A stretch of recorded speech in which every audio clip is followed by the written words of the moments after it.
आज के इस वीडियो में हम वर्ग 6 के गणित से प्रश्नावली 5.4 बतलाएंगे। प्रश्नावली 5.4 का प्रश्न संख्या 1 है। एक चतुर्भुज बनाएं और उसमें भुजा, कोण एवं शीर्ष के नाम बताएं। तो यहाँ पे एक चतुर्भुज बनाया हुआ है, इसका हम नाम रखते हैं कोण ए, ये होगा बी, ये होगा सी और ये होगा डी। अब इसमें भुजा बताना था हमको। यहाँ पे देख लीजिए भुजा पूछ रहा है, तो यहाँ पे लिखे भुजा, तो भुजा हो जाएगा ए बी भुजा। ठीक है, ये हो जाएगा ए बी भुजा। उसके बाद हो जाएगा बी सी भुजा हो जाएगा। उसके बाद हो जाएगा सी डी भुजा। उसके बाद हो जाएगा डी ए भुजा, ये हो गया डी ए भुजा। ठीक है, अब यहाँ पे कोण पूछ रहा तो हो जाएगा कोण ए बी सी। उसके बाद हो जाएगा कोण बी सी डी, यहाँ पे बी सी डी। ठीक है, यहाँ पे हो जाएगा कोण, यहाँ पे हम मान लेते हैं जैसे यहाँ पे देखिए कोण ए बी सी है, तो यहाँ पे बी हम मान लिए, ये हो गया बी। जैसे ये बीच में है तो इसको मान लिए हम बी, तो यहाँ पे हो जाएगा कोण ए बी सी। ठीक है, अब यहाँ पे कोण बी सी डी है तो यहाँ पे सी, बीच में सी है तो इसको मान लेंगे हम सी, तो ये हो जाएगा कोण बी सी डी। अब यहाँ पे कोण सी डी है तो यहाँ पे डी है, तो यहाँ पे हम इसको डी बना लेंगे, तो यहाँ पे हो जाएगा कोण सी डी ए। अब यहाँ पे कोण डी ए बी है तो यहाँ पे ए, यहाँ पे इसको हम ए मान लेंगे, यहाँ पे तो कोण ए मान लेंगे, तो यहाँ पे हो जाएगा कोण डी ए बी। ठीक है, अब यहाँ पे शीर्ष पूछ रहा है तो शीर्ष हो जाएगा ए बी सी डी, ये चारों शीर्ष हो गया इसका। अब प्रश्न संख्या 2 है। दिए गए चतुर्भुज में बिंदु M बहिर्भाग में यानी कि बाहर भाग में और बिंदु N अंतः भाग यानी कि अंदर भाग में तथा बिंदु P चतुर्भुज पर दर्शाइए। तो यहाँ पे बोल रहा है कि दिए गए चित्र में बिंदु M कहाँ भाग, बाहर भाग में दर्शाना है। तो यहाँ पे हम बिंदु M दर्शा दिए बाहर भाग में।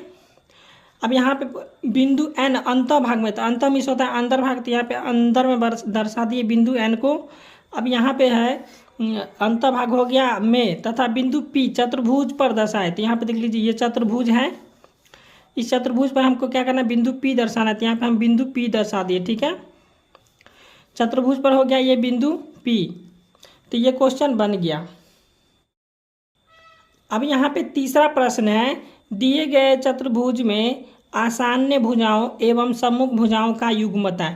इसमें इस चतुर्भुज में हमको बताना है कि आसान्य भुजा एवं सम्मुख भुजा का जैसे युग्म बताना है। तो यहाँ पे देख लीजिए यह है चतुर्भुज और इसी चतुर्भुज में हमको सम्मुख भुजा और आसान्य भुजा बताना है। तो यहाँ पे देख लीजिए आसान्य भुजा हम लिख रहे हैं, आसान्य भुजा हो जाएगा इसमें पी क्यू। ठीक है, उसके बाद हो जाएगा क्यू आर, उसके बाद हो जाएगा क्यू आर और फिर हो जाएगा आर एस। यहाँ पे देख लीजिए पी क्यू और क्यू आर, उसके बाद हो गया क्यू आर यहाँ पे हो गया, उसके बाद हो गया आर एस, उसके बाद हो जाएगा आर एस, यहाँ पे देख लीजिए आर एस, उसके बाद हो जाएगा एस पी, तो यहाँ पे एस पी, उसके बाद है फिर हो जाएगा एस पी, उसके बाद हो जाएगा पी क्यू, यहाँ पी क्यू।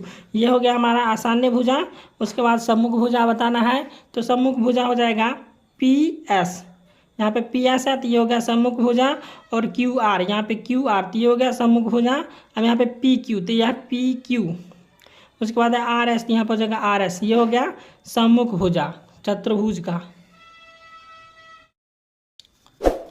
अब चौथा प्रश्न है। स्वयं से एक चतुर्भुज बनाइए और उसके विकर्ण खींचिए। तो यहाँ पे एक चतुर्भुज हम बना लेंगे।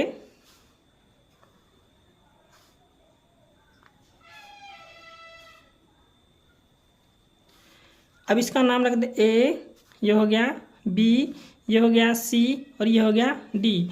अब इसमें क्या कह रहा है कि विकर्ण खींचना है, तो इसमें विकर्ण खींच लेंगे इस प्रकार से।